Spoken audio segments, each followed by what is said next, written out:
신앙 고백 드리겠습니다.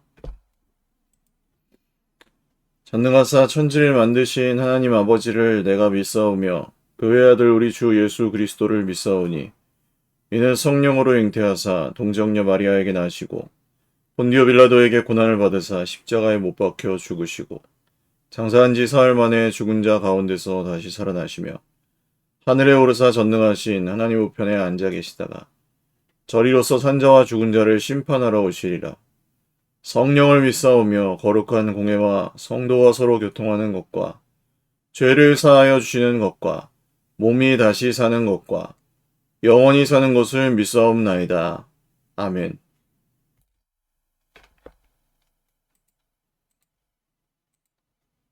찬송가 419장 찬송 드리겠습니다.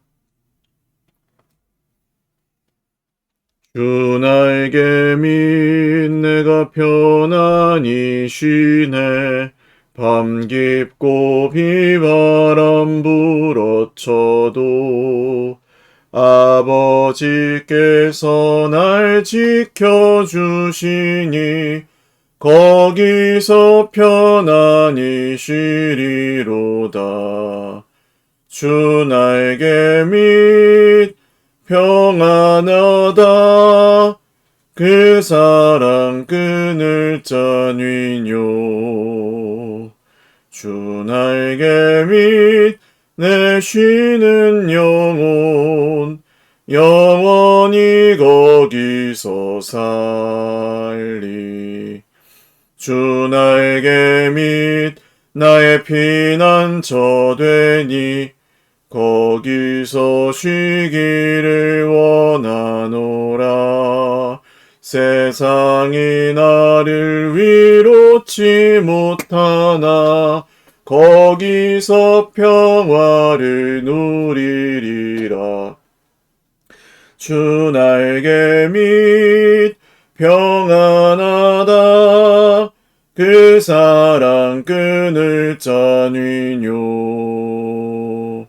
주 나에게 믿 내 쉬는 영혼 영원히 거기서 살리. 주 나에게 믿 잠든 기쁨이 있네. 고달픈 세상길 가는 동안 나 거기 숨어 돌보심을 받고 영원한 안식을 얻으리라. 주 나에게 믿 평안하다. 그 사랑 끊을 자니뇨. 주 나에게 믿 내 쉬는 영혼 영원히 거기서 살리. 아멘. 하나님 말씀 창세기 35장 23절에서 36장 8절까지 말씀입니다.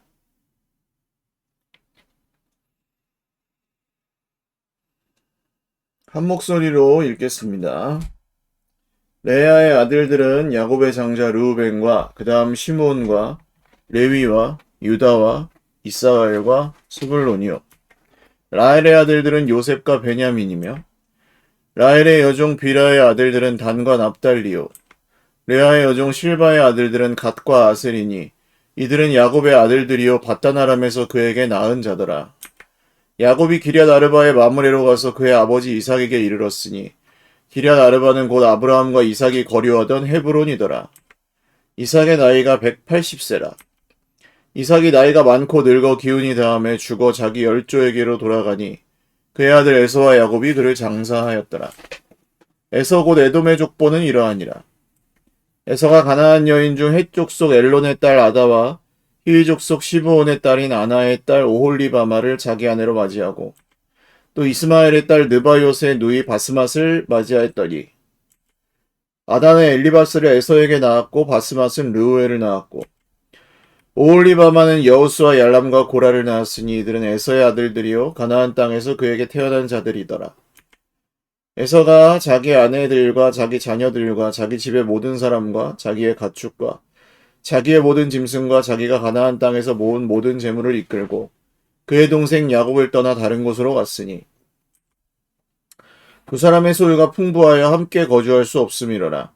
그들이 거주하는 땅이 그들의 가축으로 말미암아 그들을 용납할 수 없었더라. 이에 에서 곧 에돔이 세일산에 거주하니라. 아멘. 기도드리겠습니다. 살아계신 하나님 감사합니다. 하나님을 아버지로 부를 수 있는 특권을 우리에게 주셔서 오늘도 주님 앞에 예배할 수 있도록 이 새벽에 인도하여 주시는 은혜를 감사합니다.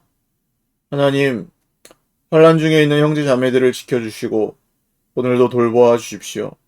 말씀으로 덧입혀 주시고 능력과 은혜를 내려 주십시오. 하나님의 평화를 누리게 하시고 모든 성도들의 가정의 형편과 상황들을 살펴주셔서 하나님의 뜻이 이루어지게 하시고 걸음걸음 주님이 지켜주시는 은혜로 오늘도 살아갈 수 있게 하여 주십시오. 물질적으로 어려움 겪고 있는 형제 자매들이 있습니다. 주님께서 쓸 것, 베풀 것, 드릴 것 채워주시고 또 정말 어려움 가운데서 더욱 주님을 만나고 주님의 도우시는 그 손길로 임하여 새 힘을 얻을 수 있도록 오늘도 은혜 베풀어 주시옵소서. 감사하옵고 예수님의 이름으로 기도 올리옵나이다. 아멘. 자, 이제 이삭 이야기가 끝나고 지금까지는 야곱 에서의 이야기와 이삭 이야기가 겹쳐 있었는데 이삭 이야기가 끝나고 완전히 이제 다음 세대로 넘어가는 그런 부분이라고 할 수 있겠습니다. 이삭의 이야기는 한 그 25장 정도부터 이제 장성한 이삭의 이야기 그리고 35장까지 이어지는 에서와 야곱의 또 성장사 이런 것들이 주를 이뤘다면 이제는 완전히 또 다음 세대로 넘어갑니다. 그래서 먼저 이 이스라엘의 아들들, 야곱의 아들들을 소개하죠. 르시레유 이스, 르시레유 이스. 아, 이게 순서대로 안 돼 있군요. 이 요셉과 베냐민, 그 다음 단과 납달리, 갓과 아셀. 이 순서대로가 아닙니다. 지금은 그냥 그 레아와 라헬과 비라와 실바 이렇게 그 엄마들 순서대로 정리한 순서고 사실은 요셉과 베냐민이 제일 어리죠. 그래서 12아들들 전부 밧단 아람에서 나왔습니다. 야곱이 이제 기럇 아르바의 마므레로 가서 여기는 헤브론이라는 지명인데 창세기를 비롯해서 앞으로 이스라엘 역사에서 좀 계속해서 거론되는 중요한 지명입니다. 다윗도 왕이 되어서 헤브론에서 좀 다스린 기간이 있고 이 헤브론이라는 곳이 의미가 있는 왜 의미가 있냐면 그 아브라함과 이삭과 야곱이 값을 주고 사서 그 아브라함이 제단을 쌓고 20년 이상 거기 거주했었고요. 또 이삭도 거기에서 거주한 적이 있는 그런 곳입니다. 그러니까 이 전체 가나안 땅에서 하나님께서 전체를 주신다고 하셨지만 사실상 아브라함과 이삭과 야곱이 자기들의 근거지로 삼았던 곳이 여기입니다. 이삭은 180세가 되어서 죽게 되고 에서와 야곱이 함께 그를 장례를 지냅니다. 하나님께서 주신 그 은혜대로 정말 원수의 얼굴에서 하나님을 보게 되었죠. 에서가 야곱을 죽이거나 해치지 않고 함께 형제로서 아버지를 장사합니다. 그 다음에 이제 에돔의 족보, 에서의 족보가 나오는데 에돔 나라의 조상인 거죠. 그래서 에서가 가나안 여자들과 결혼했던 게 엄마 아빠를 근심하게 했었고 그걸 이제 또 엄마 아빠가 싫어하시니까 이스마엘의 딸, 그러니까 에서도 엄마 아빠에게 맘대로 살긴 했지만 엄마 아빠에게 꼭 근심을 주기 위해서 사는 그런 건 아니었고 어머니 아버지를 또 안심시켜드리기 위한 행동들도 했습니다. 단순히 그냥 하나님의 약속에 야곱이 들어가 있었을 뿐이지 다른 특별한 뭐 에서가 차별되고 그런 것은 없습니다. 그런데 에서와 야곱이 이제 갈라서는 장면이 이제 나오고요. 야곱을 떠나서 다른 곳으로 갔으니 이제 세일산, 에돔 나라가 세워지고 에서의 근거지라고 부를 수 있는 세일산 쪽으로 옮겨가서 살게 됩니다. 그 이후에 이 에돔과 이스라엘은 서로 사실은 형제 나라지만 이제 후에는 다투는 나라가 됩니다. 잘 좀 생각해 보시면 이스라엘은 이 야곱의 가족들은 요셉의 때에 있었던 그 가뭄 때문에 이집트로 이주할 정도로 그 고통을 많이 겪었잖아요. 기근이 심해서 7년 대기근.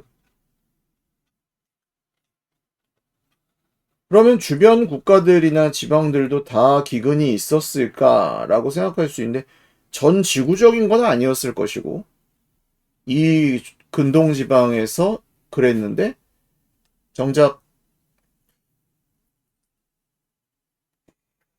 이 야곱의 후손들 이스라엘 백성들이 출애굽할 때 보면 에돔은 그냥 자기 나라에서 잘 살고 있습니다. 특별히 에돔이 거기 그 기근 동안에 멸망했다거나 뭐 세력이 약해졌다거나 굶어서 전부 없어졌다 뭐 이런 얘기가 없고 야곱의 가족들만 좀 고생한 것 같아요. 요셉을 통해서 이집트로 이주하게 되고 그런 걸 보면 여기 에서도 그 너무 소유가 풍부해서 같이 있을 수가 없을 정도였다.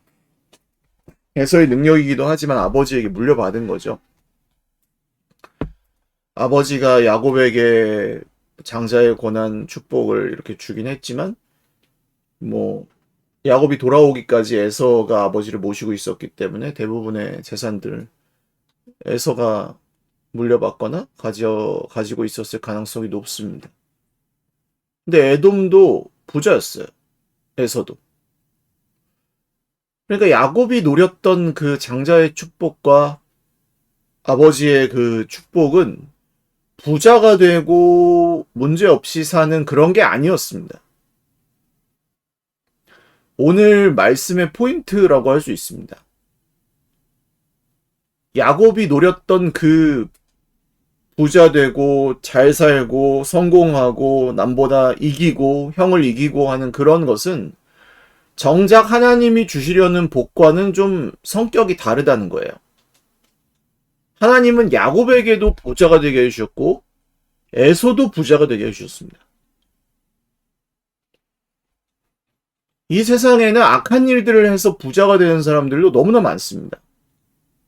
미국은 공공연하게 자기가 투자한 자기나 자기 가족이 투자한 그런 회사들이 유리하게 돌아갈 수 있는 정책을 정치인들이 입안하고 이런 일들도 비일비재합니다. 그걸 특별히 뭐 능력이 있어서 한다고 보지 그걸 특별히 뭐 굉장히 범죄다 뭐 이렇게 다루지도 않습니다. 이번 전쟁만 해도 트럼프 대통령의 아들들은 굉장히 부자가 됐다고 그러잖아요. 그렇기 때문에 이 선한 방법으로만 부자가 되는 게 아니고 선한 사람들만 부자가 되는 것도 아닙니다. 부자가 무조건 하나님의 축복을 받았다 이렇게 얘기할 수 없다는 거죠. 몸이 건강한 사람이 하나님의 무조건 축복을 받았다 이렇게 얘기할 수 없습니다. 하나님의 복과 이 세상에서 이 야곱이 그 전에 생각했던 복, 그 복의 성격이 완전히 다르다는 것을 우리는 에서와 야곱 이야기를 통해서도 알 수 있습니다. 그렇다면 이제 우리가 구해야 될 복은 무엇일까요? 우리가 구해야 될 복은 무엇이냐 하면 하나님의 뜻이 우리 인생 가운데 이루어지는 것을 구해야 합니다. 단순히 우리의 어떤 일들은 잘 될 수도 있고 안 될 수도 있습니다. 어떤 일들은 우리가 마음에 드는 대로 잘 진행이 되고 어떤 일들은 뭐 이랬다 저랬다 하는 사람들에 의해서 변경되거나 좀 기분이 나쁠 일이 있거나 섭섭하거나 그런 일들이 생길 수 있습니다. 근데 그걸로 다 하나님의 뜻을 점치려고 해서는 안 된다는 거죠. 하나님은 우리가 어려운 중에 있을 때나 우리가 괜찮을 때나 언제나 하나님의 뜻을 이루고자 하십니다. 그러니까 오늘도 내 인생에 힘든 것 때문에 힘들어하지 마시고 내 인생이 주님 이렇게 힘들지만 그 가운데 하나님이 어떤 뜻을 이루시려고 하십니까? 라고 여쭤보아야 합니다. 그게 기도죠. 왜 기도합니까? 기도해도 평안을 얻지 못하는 이유는 내가 원하는 뜻이 전부일 때. 내가 원하는 게 이루어지지 않아서 내가 결정하지 못하고 통제하지 못해서 억울할 때. 그럴 때 기도해도 평안이 없죠. 진짜 평안을 누리기 위해서는 하나님 앞에 납작 엎드려야 된다는 걸 다 알고 있습니다. 하나님께 항복해야 됩니다. 하나님을 섬겨야 되고 하나님이 하시는 대로 기다려야 됩니다. 하나님이 그 뜻을 이루시는 걸 환영해야 됩니다. 그래야 진정한 평안을 누릴 수 있습니다. 그것은 세상에서 보기엔 그것이 성공과 실패 뭐 이렇게 보이지만 하나님이 보시기에는 다르다 이거예요. 성공이 꼭 다 성공이 아닐 수도 있고 실패가 다 실패가 아닐 수도 있습니다. 오늘 혹시 내가 무탈하고 성공 가운데 있다고 생각하시는 모든 분들, 그렇다고 막 부정적인 생각을 품으시라는 게 아닙니다. 그 성공이 하나님의 뜻이 아닐 수도 있다는 것. 같은 값이면 다 옹치마라고 우리는 더 좋은 것, 더 많은 것 원하지만, 더 높은 것 원하지만 사실은 그것만이 하나님의 뜻은 아닐 수도 있다는 것. 그것 때문에 섭섭해하지 않기. 그것 때문에 남과 비교하면서 힘들어하지 않기. 그것 때문에 과도하게 죄책감을 가지지 않기. 이런 것들이 오늘 우리 기도의 목적 중에 하나입니다. 또 오늘 실패 가운데 있다고 느끼시는 분들, 야곱도 실패 많이 했습니다. 에서가 성공 많이 했습니다. 에돔 족속은 이후에도 없어지지 않고 계속됩니다. 이게 그런 문제가 아니었다는 거죠. 오늘 실패 가운데 내가 있다고 생각하시는 분들 용기를 내십시오. 힘을 내십시오. 하나님께서 계속해서 우리와 함께 계십니다. 그래 하나님의 뜻을 구하십시오. 잘 모르겠다. 그래도 구하십시오. 하나님의 뜻이 이루어지게 해달라고 기도하십시오. 그리고 하나님께서 주시는 말씀을 받으십시오. 함께 기도하겠습니다. 주님, 에서와 야곱의 족보와 삶을 보며 이삭이 결국에는 두 아들의 손에 의해 장례를 치르는 걸 보며 우리는 인생의 크고 작은 성공과 실패가 전부 성공이 아니고 실패가 아님을 다시 한번 알게 됩니다. 우리 주님 은혜 베풀어 주셔서 오늘 성공의 길을 걷고 있는 형제 자매들에게 주님을 경외하고 두려워할 줄 아는 겸손을 주시고 실패의 길을 걷고 있는 형제 자매들에게 그 길에서 너무 낙심하지 않도록 지켜보아여 주시옵소서. 오늘도 하나님을 의지합니다. 사랑하는 주의 백성들 모두에게 은혜 베풀어 주셔서 기도할 때 주님의 뜻이 이루어지기를 기도하고 용서와 사랑을 통해 하나님의 얼굴을 보며 시험에 들지 않도록 간구할 때 주님께서 응답하여 주시옵소서. 감사하옵고 예수님의 이름으로 기도 올리옵나이다. 아멘. 네, 감사합니다. 오늘도 주님 안에서 복된 하루 되시기 바랍니다. 사랑하고 축복합니다.